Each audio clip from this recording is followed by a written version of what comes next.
महमूद साहिबा, जिस तरह इरशाद भट्टी साहब ने कहा कि गुज़श्ता रोज़ तक भी अगर पैमाइश करें, आवाम की राय को समझने की कोशिश करें तो पाकिस्तान में ये राय मौजूद थी, अब भी होगी। कोई पाबंदी नहीं है किसी को ये कहने में कि अमन होना चाहिए, जंग रास्ता नहीं है।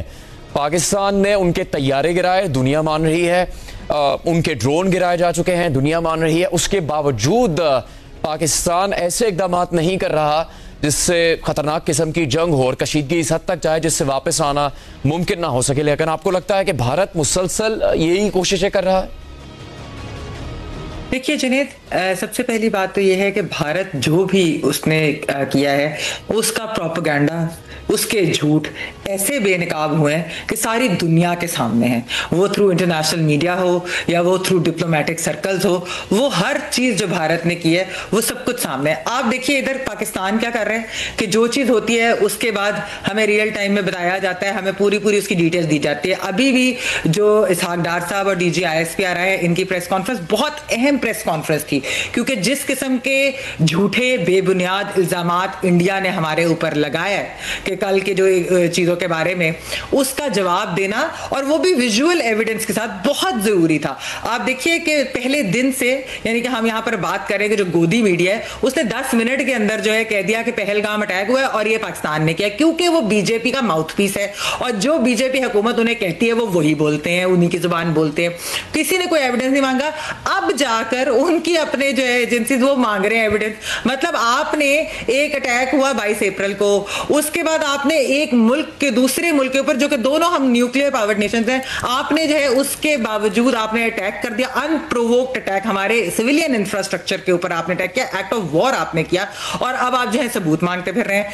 कहां पर है सबूत? जो सबूत उन्होंने दिए हैं, अगर ये इतने पाकिस्तान ने ये चीजें की होती कल, तो फिर वो सबूत आलमी मीडिया के भी सामने होता, फिर वो सबूत जो है डिप्लोमेटिक सर्कल्स के अंदर भी मौजूद होता है। जिस तरीके से पाकिस्तान हर जगह बैठकर एक एक चीज दिखा रहा है, विजुअली दिखा रहा है, विद एविडेंस दिखा रहा है कि ना हमारा पहलगाम से लेना देना, और जो जो चीजें हुई और हमने उनके कितने जहाज अगर मार गिराए हैं, हमने ड्रोन्स कितने मार गिराए, हमारे पास हर चीज का, और किस तरह से वो अटैक कर रहे हैं। अच्छा, अब आप देखिए कि एक और जो खतरनाक चीज उन्होंने करने की कोशिश की, जो कि बहुत अच्छी बात है कि पाकिस्तान ने उसको ऑफिशियली भी कन्वे किया है, कि जो अमृतसर के ऊपर जो है जो बात करे, क्योंकि भारत को यह पता है, मोदी को यह पता है कि सिख बरादरी के साथ, भारत की सिख बरादरी के साथ हमारे बहुत अच्छे ताल्लुकात है। यहां पर उनके जो है बहुत सारे रिलीजियस उनके प्लेसेस ऑफ वर्शिप है, देखे ना, ननकाना साहब हो गया, उसके अलावा करतारपुर साहब हो गया, तो ये जो सारा कुछ है, इसलिए वो चाहते थे कि ये चीज इस एक उनके शहर के ऊपर किया जाए जहां गोल्डन टेंपल है।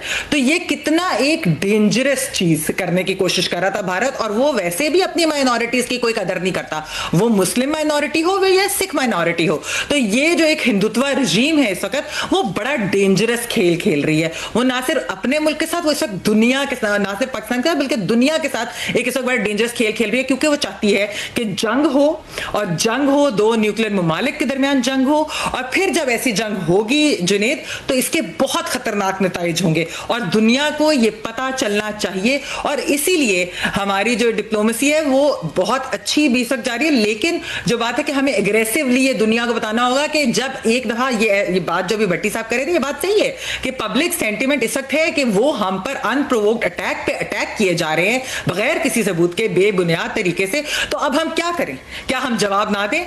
मसला यह है कि पाकिस्तान अभी भी एज अ रिस्पॉन्सिबल स्टेट है, बहुत एक अच्छी चीज है जो हम अभी तक रिस्ट्रेंट शो कर रहे हैं। हम रिस्पॉन्सिबली सबको, हम उनको मुंह तोड़ जवाब दिए, हमने उनके जहाज भी मार कर, इतना क्विक रिस्पॉन्स था, उनका एक वेल प्लान्ड एक्शन था, उसको हमने उसको तहस नहस कर दिया। उसकी वजह से मोदी जो है ना, वो इस वक्त डेस्परेट है फॉर अ फेस सेविंग, और वो जंग चाहता है। लेकिन बात यह कि ये दुनिया को हमें बावर भी कराना और दुनिया को समझना है कि वो भारत को इस तरह ये लेट गो नहीं कर सकते। ये नहीं हो सकता कि भारत हर दफा जो है पीछे हो जाकर अच्छा हम नहीं अब कुछ करेंगे, लेकिन एंड पे दोबारा इस तरीके की चीज करते, ये नहीं होना चाहिए। इसलिए दुनिया को भी कोई गारंटी इसकी देनी पड़ेगी। मज़हर साहब, ऐसा आपको लगता है कि भारत बड़ा एक मुल्क है, बड़ी मईशत लेकर चल रहा है, उसके बावजूद वहां पर जो सियासी संजीदगी है या आलमी मामलात पर उस मुल्क का क्या किरदार होना चाहिए, वो बहुत ही ज्यादा मायूस कुन है? शहजाद साहब ने गुज़श्ता शब बहुत एक अच्छी बात की थी कि पाकिस्तान में कितने आपको सियासतदान है, चाहे हुकूमत में हो, ऑपोजिशन में हो, किसी भी और शोबे से ताल्लुक रखते हो, जो टेलीविजन पर आकर दिन रात ये कहते हो कि भारत के फला सूबे फला शहर को उड़ाना है, उसको मजा चखाना है, यहाँ ऐसा कोई बयानिया नहीं होता। जबकि भारत में हर वक्त इस तरह की बात हो रही है। फिर भारत ये समझने की कोशिश नहीं कर रहा कि अगर उसका ये ख्याल है कि वो पाकिस्तान को मुलवस कर लेगा जंग में तो पाकिस्तान को नुकसान होगा, उसकी अपनी जो इतनी बड़ी मईशत है उसको नुकसान नहीं होगा, उसके अरबों डॉलर के मुआहदे, वहां पर इन्वेस्टमेंट्स, वहां पर होने वाले खेलों के मुकाबले वो क्या मुतासर नहीं होंगे? आपको नहीं लगता कि बिल्कुल वहां पर सियासी संजीदगी सिफर हो चुकी है भारत में? देखिए, बड़ा बुनियादी फ़र्क है पाकिस्तान और भारत की इस वक्त जो पॉलिटिकल डायनामिक्स है उसमें। पाकिस्तान की पॉलिटिक्स में बहुत से इश्यूज़ हैं, पाकिस्तान के पॉलिटिकल सिस्टम में बहुत से इश्यूज़ हैं, लेकिन एक बात पे पाकिस्तान की तमाम सियासी जमातें काबिल मुबारकबाद हैं। पाकिस्तान में कभी भी पॉलिटिक्स हो, इलेक्शंस हो, कभी भी एंटी इंडिया नैरेटिव जो है उसके गिर्द नहीं घूमती पाकिस्तान की पॉलिटिक्स। उसके मुकाबले में हिंदुस्तान की जो पॉलिटिक्स है, बीजेपी का तो पूरा बयानिया ही यही है, एक्सट्रीमिज्म और anti Pakistan, anti Muslim extremism वो बयानिया है। तो उनके लिए पीस, उनके लिए बातचीत, उनके लिए जो है अमन और शांति, ये उनके पॉलिटिकल नैरेटिव्स को निगेट करते हैं। तो वो जो मोदी का माइंडसेट है, गुजरात से लेके आप दिल्ली तक चले जाएं, आप उनके पिछले पूरे 2 इलेक्शन उठा के देख लें। यानी बीजेपी में ऐसा नहीं है कि बीजेपी में रैशनल लोग नहीं रहे, बीजेपी में तो वाजपेयी भी रहे हैं, वाजपेयी का नुक्ता नजर बड़ा मुख्तलिफ था। लेकिन मोदी वाला माइंडसेट जो है, वहां इंतहा पसंदी वो समझते हैं कि जितना एंटी पाकिस्तान नैरेटिव बिल्ड किया जाएगा, जितना जंगी जुनून जो है वो बढ़ावा दिया जाएगा, उतना उसकी पॉलिटिक्स हो। ये दुनिया को समझने की जरूरत है।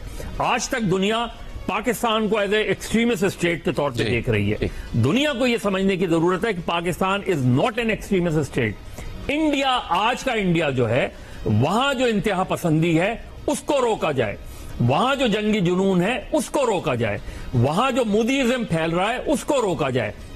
और इस वक्त भी देखिए, पाकिस्तान में उन्होंने 6 और 7 मई की रात को हमला किया, पाकिस्तान ने उनके तैयारे गिरा दिए, पाकिस्तान के लोग मुतमईन हैं। उन्होंने आज ड्रोन्स 29 ड्रोन्स मार गिराए, पाकिस्तान के लोग मुतमईन हैं। कुछ कम है। आपने जो बैन अवी बरादरी की बात की है जी, मुझे शाहिद साहब से एक सवाल करना है जी। एक बड़ा इंटरेस्टिंग क्लिप है, क्योंकि हम यहाँ पे बात कर रहे हैं कि हमने भारत के तैयारे गिराए, राफेल तैयारे गिराए, तो उन्हीं के मीडिया पर्सन ने उनके फॉरेन सेक्रेटरी से इस पर सवाल किया है कि पाकिस्तान जो है एक झूठा प्रोपेगेंडा कर रहा है कि उन्होंने राफेल तैयारे गिरा दिए, तो आप कोई सबूत देंगे कि हमारे तैयारे नहीं गिरे? तो फॉरेन सेक्रेटरी बड़े आराम से डिनाई कर सकते थे, नहीं कोई तैयारा नहीं गिरा, पाकिस्तान झूठ बोल रहा है। उन्होंने ये नहीं कहा, उन्होंने ये कहा कि अभी वक्त नहीं आया एविडेंस देने का, हम इसकी जानकारी आपको बाद में देंगे। यानी कि एक सिंपल डिनाई वो कर सकते थे, उन्होंने नहीं किया, because they know for a fact कि नुकसान उनका हुआ है, तैयारे उनके गिरे। शाहजेब साहब, ये जो क्लिप है और सवाल किया जा रहा है वहां पर, उसके साथ बैनुल-अक़वामी बिरादरी की तरफ भी इशारा कर रहे हैं। ईरान का वफ्द भारत में है, सऊदी अरब के वजीर मुमलिकत बराए खारजा भारत में है।